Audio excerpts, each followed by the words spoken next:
Hi guys, so today I'm going to be doing a book review of Fangirl by Rowell. This is my second Rowell book. My first one was Eleanor and Puck and I absolutely loved it. I had a feeling I would love it, so I wanted it in hardcover and I got it in hardcover, as you can see. And I'm so glad that I did, because this is, as I said, probably one of my new favourite books. Fangirl follows a girl named Kath, and now Kath is going to college for the first time and she's staying in dorm rooms, and she always thought that she would room with Ren, who is her twin sister, and she's roomed with Ren for all of her life really. However, Ren wants some space this year at college, so Kath finds herself on her own. Now Kath is a little bit of a nerd at heart, aren't we all? And she writes fan fiction, specifically Simon Snow fan fiction, which in this world is kind of like Harry Potter. There are a lot of similarities and it's pretty cool, and she seems to be writing Harry and Draco fan fiction, except in this world it's Simon Snow fan fiction, which is really interesting. Like, I might have dabbled into fan fiction when I was younger, and we're not going to talk about that, but it's really interesting to see someone who writes fan fiction and to see from their point of view. And Kath really isn't fitting into college life. She doesn't want to make new friends, she just wants to hang out with Ren, but Ren's wanting to explore and be on her own for once in her life. So Kath finds herself just locked away in her room trying to do her fan fiction. And she has a pretty big following, so she finds there's a lot of pressure on her for her fan fiction. Her roommate seems snarky and it seems like she doesn't really like Kath. And her boyfriend is always there, and that makes Kath really uncomfortable. The boyfriend Levi is really nice and just wants to chat and talk with everyone, including Kath, and Kath's just not really interested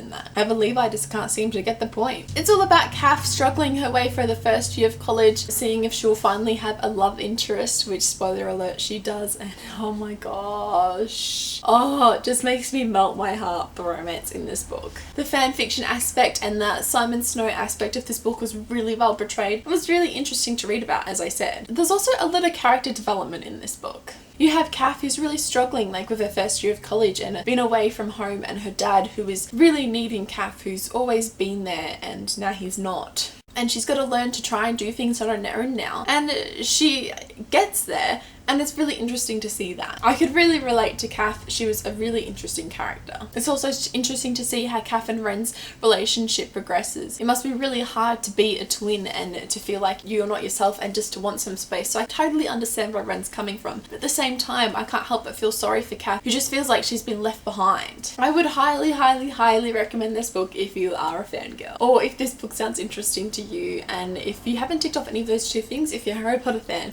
if you like contemporary, beautiful, romance, adorable, gushy books, just pick this book up, basically, is what I'm trying to say. It's adorable and lovely and fantastic. Of course, I'm rating it 5 out of 5 stars. I mean, who wouldn't? I mean, I guess some people wouldn't, but for me, it was just everything I needed and wanted in a book. I'd love to know in the comments below if you have read Fangirl and what you thought of it. I'm definitely a fangirl for Fangirl. See what I did there? And like this video if you liked it, and subscribe if you'd like to see more book related videos from me, and I'll see you next time. Okay, bye!